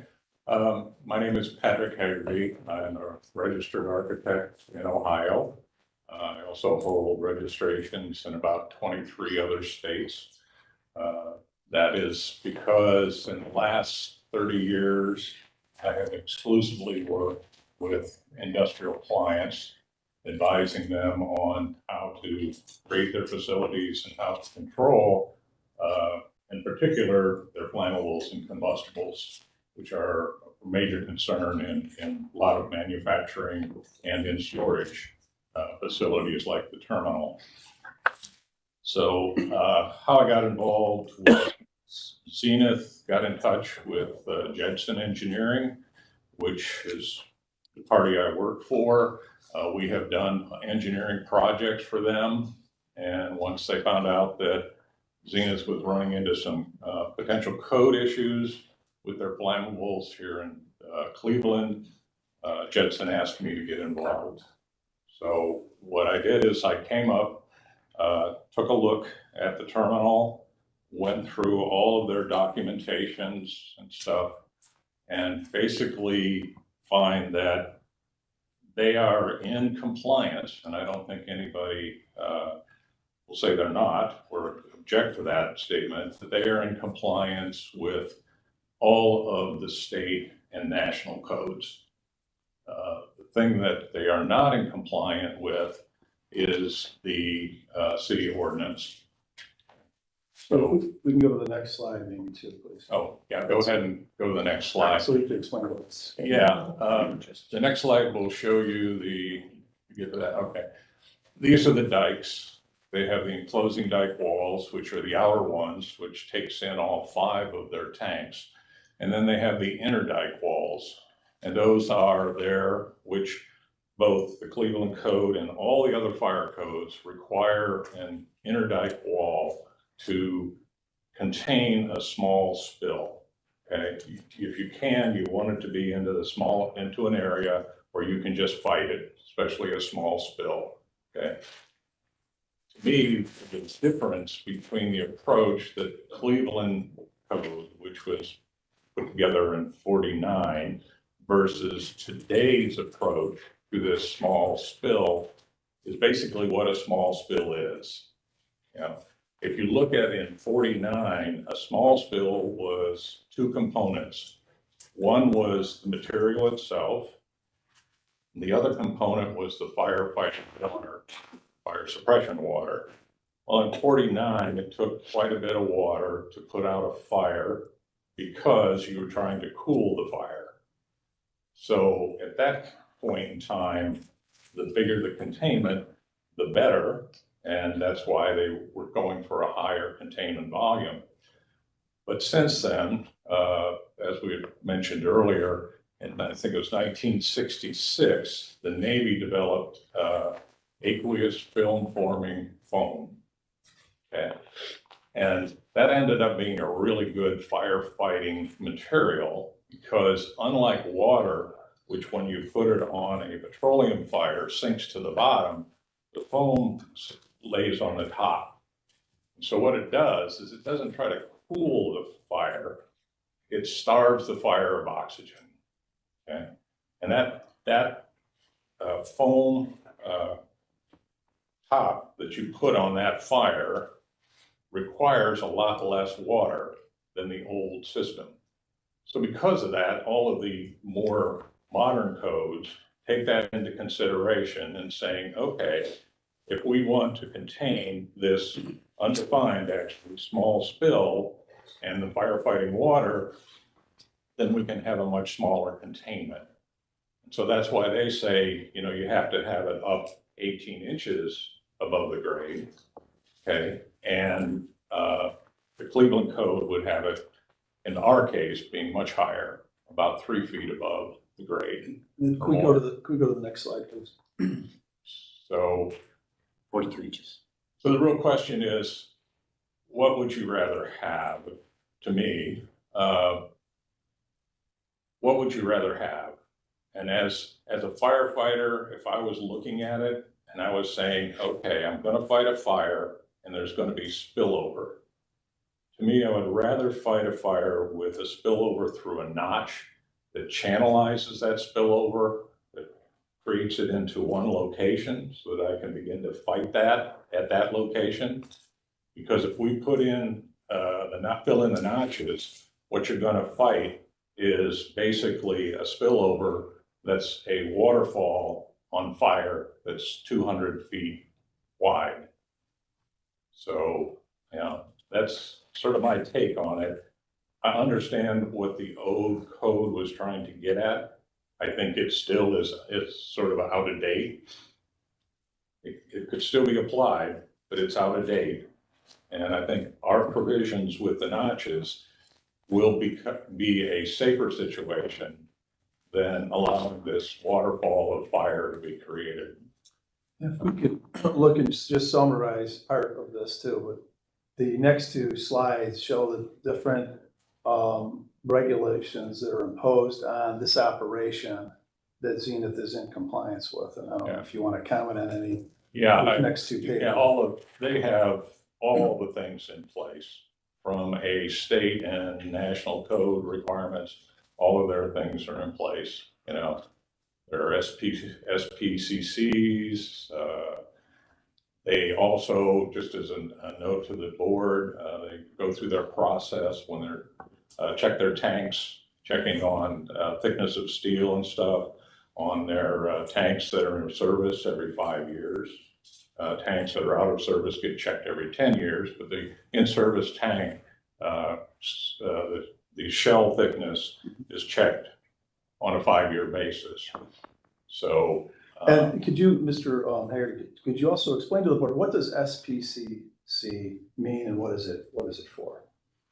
Well, it's a spill protection control and countermeasures plan. The federal government requires that you do that because they want to make sure that you understand what's going to happen if there is a fire. And they not only do that plan, but I personally was very impressed that they not only have an offensive plan on how to fight a fire, they also have a defensive plan for each one of the tanks. Every tank has their own plan strategy on how to do that. And part of that is because if you look at the overall, the biggest tank, if it lost a full tank volume, would cascade throughout the 5 compartments. You know, it's just matter of fact, it's going to fill mostly all 5 compartments. But some of your smaller tanks then can be segregated out. And if they lost, they may fill their own plus the next one and maybe the next one. But anyway, that whole strategy of how that cascades and stuff, if you lost a full tank, is all part of their spill control and countermeasure. So in essence, my feeling is that, you know, they run a state-of-the-art safe operation, and that, you know, the notches, in my way of thinking, give them actually a little better control over spillover and how to fight that fire. And on the next slide, please, which is, we can discuss this. These are additional regulations and standards through the American Petroleum Institute, their fire contingency plan, and then obviously the EPA facilities response plan. And then if we can go to the next slide. These are the 2 slides we object to because they weren't submitted to the city. I know it's just a restate. Thank you. Yeah, thank you. We, this slide is the pre-planned tactics, which Mr. Haggerty just explained. I don't know if you want to elaborate on that or not. No, it is a plan, both, like I said, offensive and defensive, how to handle this fire, how to address it and prepare for it as well. So I was very impressed with that level of detail for each tank in their entire containment area. Then we don't need to go through the last slide, because I think that's something we'll want to do. That's the straight away. okay. Yeah, okay, Thank you. so that's it. So to the board, as you can see, this is a very unusual issue because we're being asked to comply with a 1949 regulation, which is still valid and enforceable code ordinance in the city. But given the other things that the company has done and invested in already and trying to do, along with, quite frankly, the other regulations that our view are more modern. And I understand, you know, from the old case when the Supreme Court allowed cities to be more strict in their ordinances, both fire and building code ordinances. I get all of that, but I don't think this is more strict. I think this is just being done in a different way. And frankly, I think if the notches are filled in, I think it's a less safe situation potentially. And that's kind of what our consultant has advised us, that this is a better situation than not. And I have some other representatives here, so we can answer any question that you have. And I know that the SPCC plan, we believe is compliant with the Ohio EPA. And we really think that this is a case that we need relief, or we're not sure what would happen, because the way we want to proceed is in the safest way possible for Zenith and to provide this important energy product to Northern Ohio. I do have a question for, Sure. but, you're currently in operation today, correct? Yes, we are. Okay, so the board is clear. This is not a case of they're not operating. They are currently in operation today. Correct. Okay, I just want to I know that will be one of their questions. Yeah, I thought we stipulated today. Okay, so Mr. Chairman, I do have questions for Mr. Haggerty regarding some of his testimony, if I may. Go ahead. Thank you, Mr. Chairman. Are you a firefighter? No, I'm not. Okay, so you are not your beliefs and your opinions are not based upon qualifications as a certified firefighter. That is correct. Thank you. And Did you review the plans that were submitted to the city? I guess I did. You did. Did the person who stamped the plans, Mr. Brandon Thomas Bell, PE number 85876, does he work for Judson Engineering? No, he's with another engineering firm. The city would ask why he wasn't present to defend the plans. That's usually what happens. The person who draws the plan, stamps them, comes present. I'm just noting that. Were you aware that the notches are not an existing condition? You call them. Objection. You call them an existing condition in your report. I guess the problem is a question of what is existing. Well, I would ask you that. It's your report. I would say that they're existing because they're today. Were they original to the containment system? No, they were not.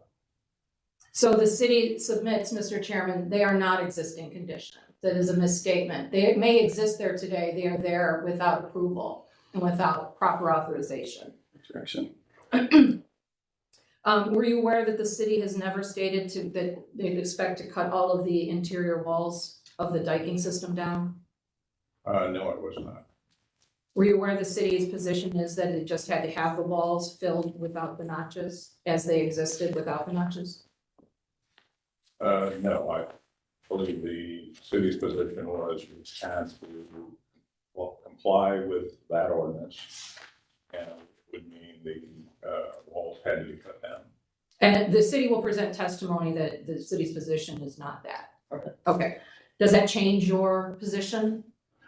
No, I still believe that a controlled, channelized spillover is easier to fight than a 100-foot fire. I think we would agree that these codes are not just for fire, but emergency, some sort of emergency response. It's not limited to fires. Would you agree? Yes. And the city will present its own statements through fire department, through Captain Talbot and Captain Murata as to why it believes those notches should not exist. And you talked about the historical use of the AFFF, the aqueous film forming foam. Were you aware that the recent banning of use in firefighting training? Yeah. And are you aware that it's they're considered a carcinogen and being what's considered a PFAS, a forever chemical, trying to be phased out? And were you at the property? And you inspected the property, right? Yeah. I just have to ask for the record. I presume you were, since you presented that, but just for the record, for the board. When you were at the property, the piping that came, if you could put up the color-coded map that Captain Murata testified about. The piping that comes from the dike wall to towards the river, is there anything to contain underneath the piping itself, other than the boxes that are being proposed at the phalanges at the end? That's the design that I was provided, yes. The phalanges at the end? Yeah, well, yeah, the piping's not there today. So that is new. The piping that's going from the spill containment area out to the docks is what they're proposing. That's item number 4. Correct. Which we're not contesting. Okay. So. I just want to make sure that we talk about all of the issues since you were presented for the issues. Were you aware the notches were put in without approval? I think I would have asked you that. Would stipulate to that. Okay. And you stipulated that the prior owners put in and had to refill in the notches, Yeah, right? I knew that history. So you reviewed these plans, but you did not draw them, correct? That were submitted to the city? Correct. That's correct. Are you arguing with all of those other regulations, state and federal, that the appellants do not have to comply with the city fire code? I just want to be clear that I understand.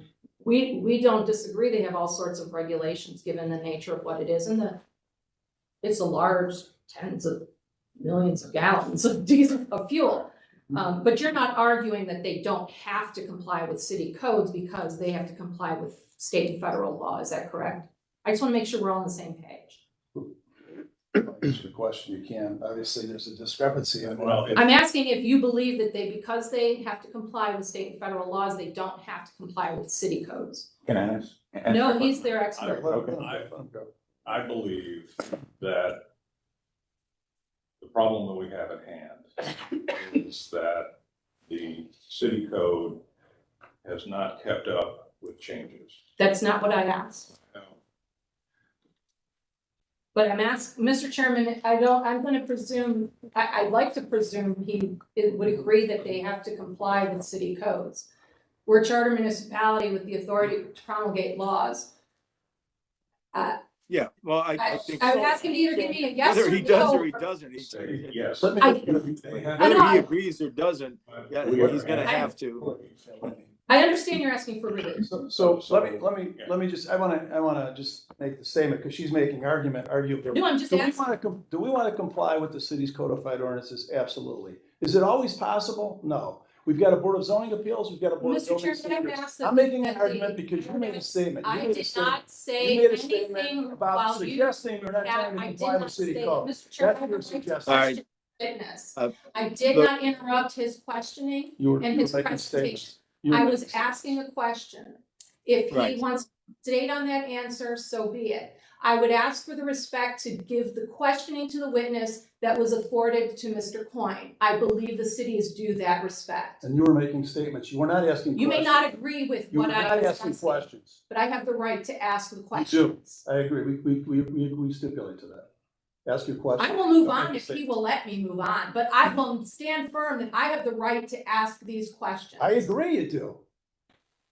But, let's go back to it, Mr. Haggerty. Do you agree that you have to, because I believe it was to you, right? The question that you have to adhere to the city's code for fire in this case, Yes. the fire code. He says, okay, so we got a yes answer. They do. Thank you. That was all I was asking for. Right, Mr. that's fine. Haggerty, thank you, Mr. Chairman. If I really don't have very many more, if I could wrap up here. Have you inspected the dike walls? Yes. Yes, so you inspected both the outer and the inner dike walls? Yes. And how did you find the structural integrity of those walls? They're old, but appear to be very structurally sound. They have been repaired when they have had areas of deterioration and so on. But as they exist today, they are in very good shape. So they're good to go as They're they good to exist go. today. When you inspected those dike walls and you inspected the outer dike walls, was there any indication that the outer dike walls are sinking or lowering? There is. It was actually pointed out in a report that was done by another firm. They went around and took elevations around the entire perimeter.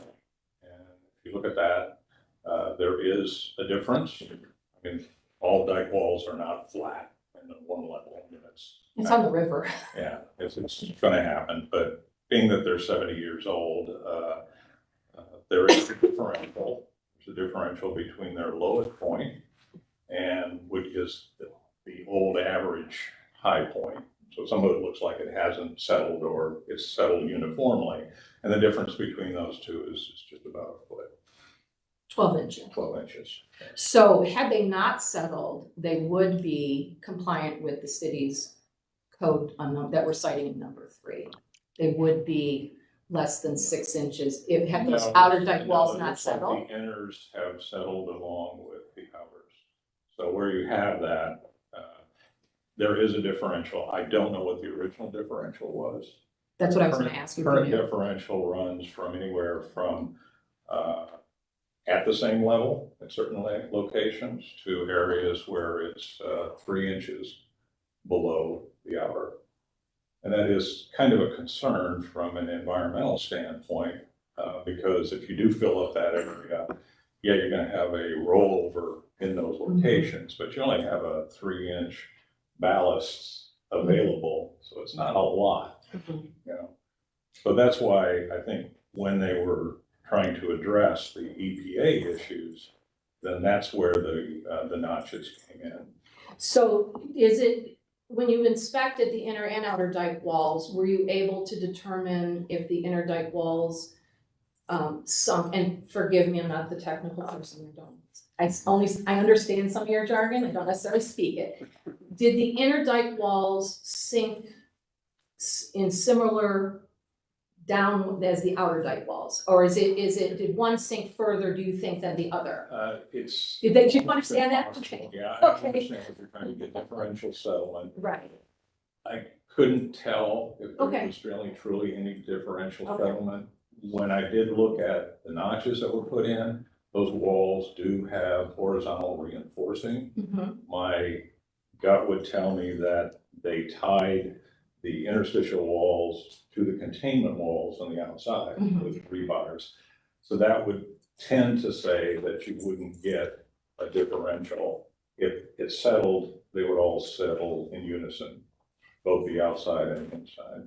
So in your opinion, because I think if I heard you correctly, you talked about the outer dike wall settlement being a problem. Is there a fix for that? For the outer, I'm not talking the inner, I'm talking just the outer dike walls. Yeah, what you have to understand is that when they go, and I didn't do all the calculations, I had another firm that went ahead and did all the calculations. When they did the containment calculations, what they used is that low point. In other words, the volume is all based on that lowest point. Because if the wall's higher in another area, that's not going to help the containment. You know, it's just extra, extra wall up above the level of the closed with spill. And we only have that site up, but there are other tanks outside of that specific tank area, Then correct? the 5 that you're showing. here. Yes, there's more. Are those other areas also used in the calculation for the containment, or just this where the 5 are? No, I think the 2 adjacent ones, which were to the west, were also in the containment calculations. So, Mr. Chairman, this is the unfortunate reality of the board being virtual. Did you guys submit the entire of the plans to the board, or just? Well, the spill containment was. No, I'm just asking for clarification, because the containment of just those. Yeah, I can't remember. Is this in the power now? I don't think that's in there. That's in your brief. Right. So there are 2 other tanks that are to left, right, wait, I don't remember. West, they're, Bottom of the green line. Yeah. they'd be at the bottom. Right. Okay, and that's taken into account of the calculation of containment spillover. Okay. Because I, in my head, kept thinking it's just this, but there is a little bit more area for that in the calculation. Yeah, because what happened when they did all the calculations, which by code, they have to do 100% of the largest tank. It's the tank that's farthest to the right. Closest to the river, right? I think is. No, it's farthest away from the river. Thank you. That tank, when they did the calculations, they took in all 7 of the containment areas. And then they looked at full volume of the tank plus a 24-hour, 25-year rain event, which is what the code required. Established what that volume was going to be based on the low point of the containment walls, and actually found that they needed to go ahead and derate the tank. So the tank actually can handle more than they allow in it today, because they are complying with those requirements to have a certain volume of spoken. So the largest tank, which is farthest to the right on that, right, it could have more, but is made to hold less to make the containment total, correct? Okay, I said that correctly. I want to make sure I got that correct. changes more. Were you aware of prior US EPA citations to the property? No, that we're not. Okay. The city would submit, Mr. Chairman, that there are, but he doesn't know, so we would have someone else talk about that. Okay, as far as, yeah. As to, As far as- yes, I'm moving on. He says he doesn't know, and I did not expect him to know, and he answered the way I thought, and I will move on. I don't think I have anything further for Mr. Haggerty. We fully believe his qualifications. He knows his stuff. We still have our objection. He was not the one who did the plans. I understand why he's here, but we will leave our objection on the table and move forward. Thank you, Mr. Chairman.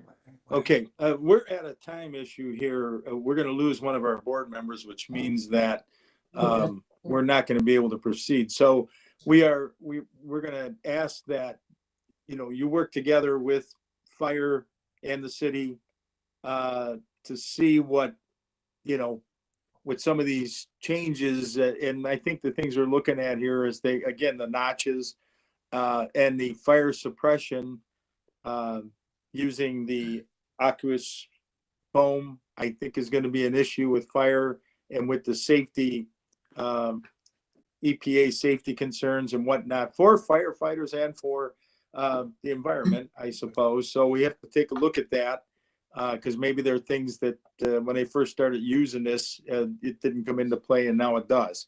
Right. So I think that those were a couple of the major issues here that I think we have to address. There may be some other stuff you have in a plan that you're going to address to them also.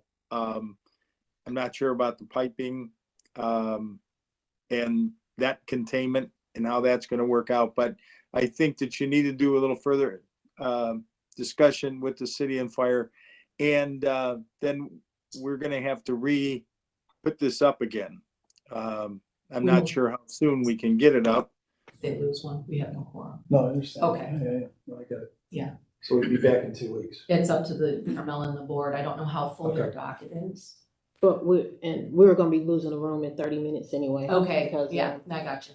So, what I can do, I can, postpone the other dockets for February 1st of 2023 and just put this adjudication order on along with the other one. If February 1st is good with you all. I'm here anyway. Or I can reschedule you We will probably for, make it work no matter what. Okay. Yes, sir. Okay. And I'm hoping that Zenith and the city can come a little closer together. Yeah. On We have this, the room for and then 30 minutes. that'll help time-wise too. Sure, yeah, sure. We have the room for 30 minutes. Yeah. Mr. Chairman, if we have the room for another 30 minutes, I think fire can talk with the parties and see if we can use that 30 minutes productively. And we can even try to schedule another meeting. We're always happy to meet. You know that, Mr. Chairman. Yes, well, that's fine, but we're losing a board member. I so know, we're not gonna have a quorum. Thank you. Yeah, we won't, yeah, but if they want to meet, you want to talk, go ahead. We're good with that. Yeah, we're interested in doing that. Absolutely. Okay. Okay, so we're gonna get it rescheduled hopefully in 2 weeks and then you guys go ahead and have your discussion. But as far as the formal meeting is concerned, we're going to we got a little bit more business. yeah, we gotta, adopt those dockets for the resolutions Right. in a minute. Well, let's go ahead and let's get that done while we still have the board member here in front of us. Thank you, Chairman Gallagher. What's that? I said, thank you, Chairman Gallagher. Oh, yes, you're very welcome. Thank you. Okay, approval of resolutions, docket A1 2022, A1 2422, A1 2622, A1 3622, A1 4422, A1 4522, A1 4722, A1 4922, and A1 5022. So moved. Motion, Mr. Maskey. Second. Second, Mr. Dank. Mr. Maskey, Yes. Mr. Dink, Yes. Mr. Gallagher. Yes. Approval of the minutes for December 7th, 2022. Are there any additions or corrections? No. Okay. Motion for approval. Okay, motion, Mr. Maskey, Second. second, Mr. Dink. Mr. Maskey, Yes. Mr. Dink, Yes. Mr. Gallagher. Yes. Okay, if we don't have any more official business, I'm gonna go ahead and adjourn this meeting. Okay. Okay. Have a good day, guys. Thank you, Okay, thank you for your thank you. patience.